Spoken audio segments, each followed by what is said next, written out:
Hi everyone, in this particular video we are going to start a new module that is Laplace Transform. So in this video we are going to discuss a little bit about the introduction of Laplace Transform. Then we will cover two more important concepts which are very important as per your examination point of view. So let us start with the introduction part. So first of all, Laplace Transform, what exactly Laplace Transform is? So Laplace transform is a mathematical, you can say it's a tool which converts a signal from time domain to frequency domain. Okay. So the very first concept about Laplace transform is that it converts a signal from time domain to frequency domain. So here frequency domain is S domain. Okay. Where S is a complex frequency. We will see later on.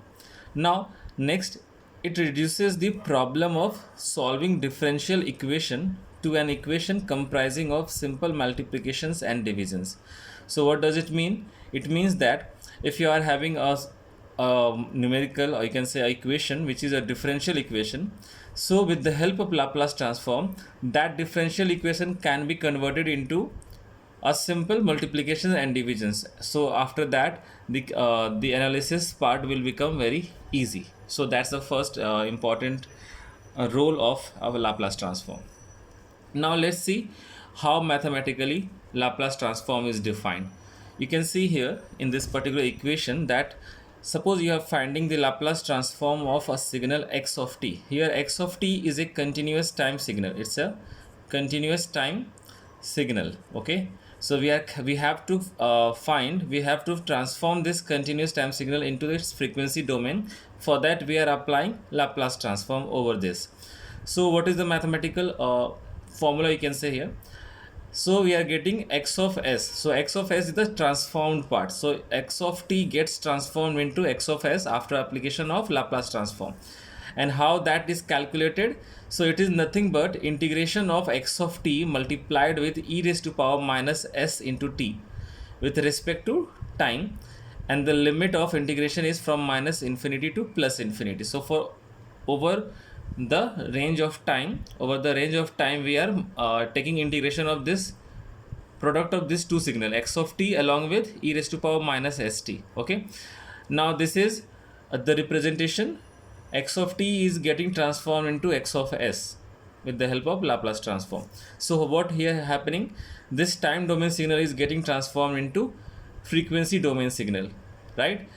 In take one care here that before getting transformed, this signal is represented by using a small alphabet. Okay, x of t is a small alphabet. So this is actually in a time domain format, and when it get transformed, it is represented by capital. So this small x is now written as capital X, and the time domain is getting transformed into frequency domain. So x of s is the transformed part. Now the next concept which is related to this Laplace transform is S-plane. Okay, so S-plane is what? S-plane is nothing but it consists of real horizontal axis and then imaginary vertical axis. So S-plane is, it's a graph where on the horizontal axis we have real term, that is sigma, and on the vertical axis we have imaginary term which is j omega. So S is basically sigma plus j omega, and that is plotted here, that is drawn here. This is your S plane. Okay, so this is your S plane. Now there are two ways to find the Laplace transform. First is called as bilateral Laplace transform, second is your unilateral Laplace transform. So depending upon the limit, it is named as bilateral and unilateral. You can see here, if you are taking integration from minus infinity to plus infinity, means on time axis you are integrating from minus to plus. Okay, this on this time axis, so this becomes bilateral. Bilateral matlab both sides, on the positive and the negative side. And if you are taking a Laplace transform, or if you are obtaining Laplace transform on one side of the axis, so it becomes your uni. Uni means single, one. Uni means one, bi means two. Just a minute. Okay, so I hope it is clear now that what is bilateral Laplace transform and how to find the unilateral Laplace transform. Now the next topic is, this is very important topic where we are deriving a relation between Laplace transform and the continuous time Fourier transform. Okay, generally it is asked in question examination for the 5 marks कि derive the relationship between Laplace transform and the continuous time Fourier transform. Very simple concept here, just go step by step. The first line I have written here, that Laplace transform is given by, as we know now, the formula to calculate the Laplace transform, that is integration from minus infinite to plus infinite x of t e raised to power minus s into t dt with respect to time. Now we have a formula to calculate the Fourier transform, and that is x of omega. Okay, here take the note, the difference between Laplace and the Fourier transform. Here it is x of s, because s domain is there for Laplace transform, and frequency, both are frequency actually, but this is a complex frequency which is for Laplace transform, and omega is a angular frequency which is for Fourier transform. So here x of omega is calculated by taking integration from minus infinity to plus infinity, where the signal is x of t e raised to power minus j omega t. Okay, so take note of the difference between the formula. Here minus s is there, here minus j omega is there, rest the things are same. So we have these two formulas to calculate the Laplace transform and the Fourier transform. Okay, now as we know that s, that is a complex frequency, is given by sigma plus j omega. So let's put this value in this equation number 1. Okay, s की जगह पे क्या करना है आपको, sigma plus जे omega place करना है. Let's see what will happen after placing that value here. Okay, fine. Now putting the value of s, that is sigma plus j omega, in equation number 1, what we are getting here, at the place of s I have placed sigma plus j omega. Now open this bracket, e raised to power minus sigma t, then e raised to power minus j omega t. Okay, now this bracket is opened, and this is now equation number 3 is written here, x of s equals to. Okay, now let us compare this equation number 3 with equation number 2. What difference we are getting here, that at the place of e, this part is same, e minus j omega t dt, both are same. The only thing is here that it is like as if, ऐसा लग रहा है जैसे मानो कि ये यहाँ पर x of t का हम लोगों ने फूरियर ट्रांसफॉर्म कैलकुलेट किया था, यहाँ पे हम लोग ये सिग्नल का फूरियर ट्रांसफॉर्म कैलकुलेट कर रहे हैं. बट एक्चुअली ये जो फॉर्मूला है किसका है, लाप्लास ट्रांसफॉर्म का है. I mean you just have replace the s with sigma plus j omega, which is not going to change the formula. Basically it is a Laplace transform formula. But thing is, after comparison with this equation number 2, it is observed